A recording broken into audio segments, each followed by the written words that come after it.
Search makes the web very useful. It helps us find things that we want to know about and helps us take advantage of what web pages that are available, but it doesn't bring in money.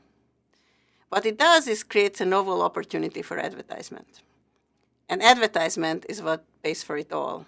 Most of Google's income is from search advertisement.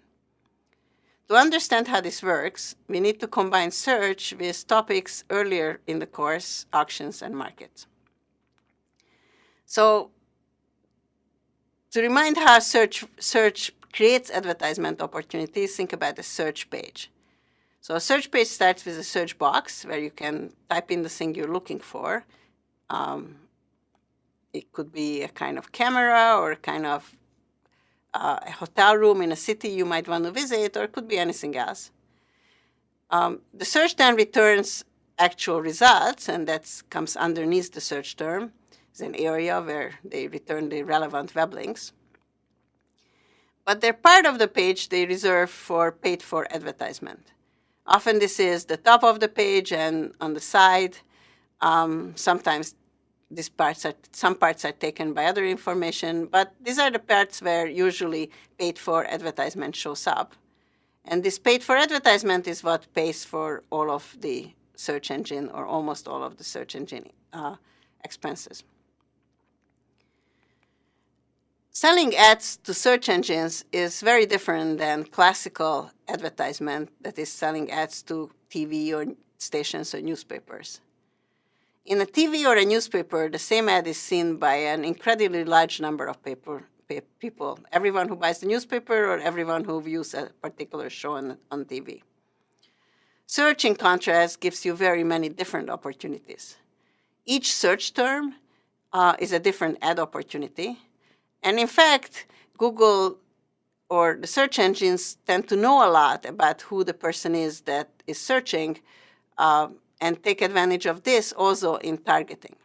So advertisers can target the advertisement to someone who is searching for a camera, or possibly even a young male searching for a camera, or to a part of day in which you're searching for pizza.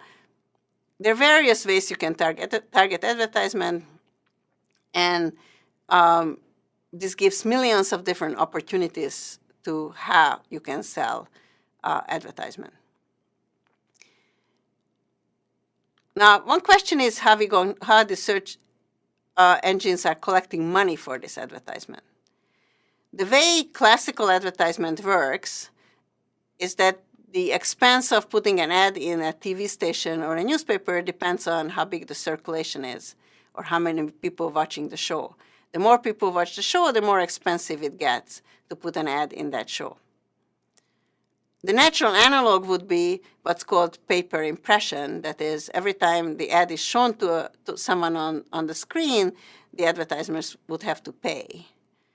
But it's a little hard to verify for the advertisement that someone indeed did see this.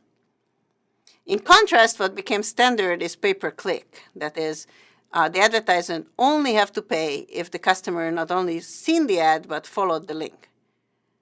This is nice because the advertiser can see that someone showed up on their web page following this link, so it's verifiable. It's also nice because following a link expresses intent of possibly being interested in the ad even more than whatever caused the ad to show up on the web page. What might be even better for the advertisers is what's called pay-per-action. That is, only have to pay if the person actually did what the ad was intended to suggest you do. That is, bought something in the store or did something else that usually gets money for the advertiser. This, of course, has the opposite problem for pay-per-impression. It's hard for the platform or Google to verify whether someone did or didn't buy something.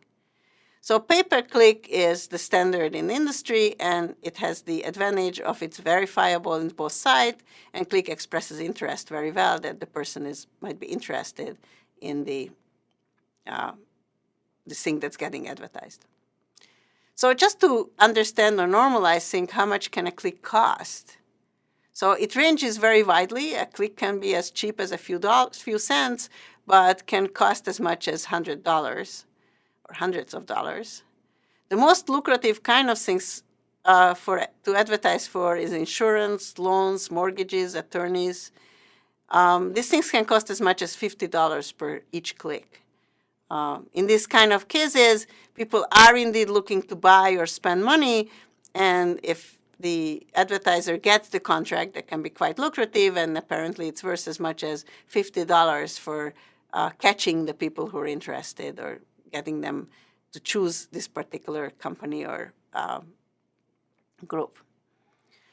So let's try to think of how to model this as a kind of market that we talked about earlier.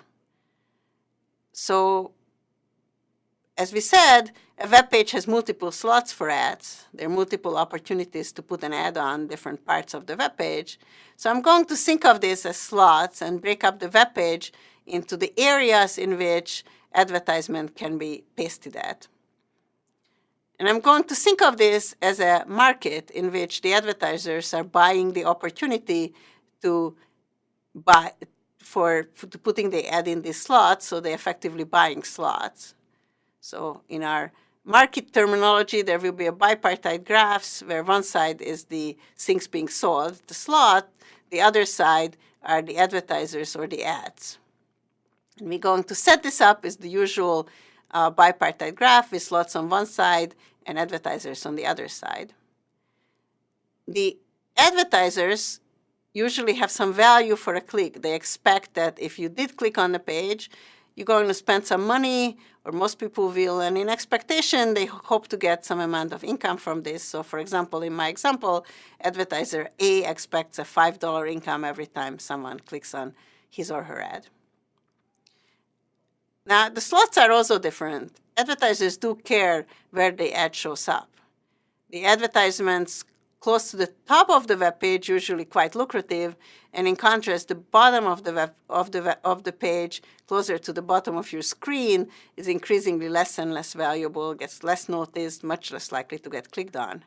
We're going to express this by a click number. That is, every slot will have some number of clicks you expect to collect if your ad is put in that slot, and this number of clicks will depend on which part of the screen the ad is on.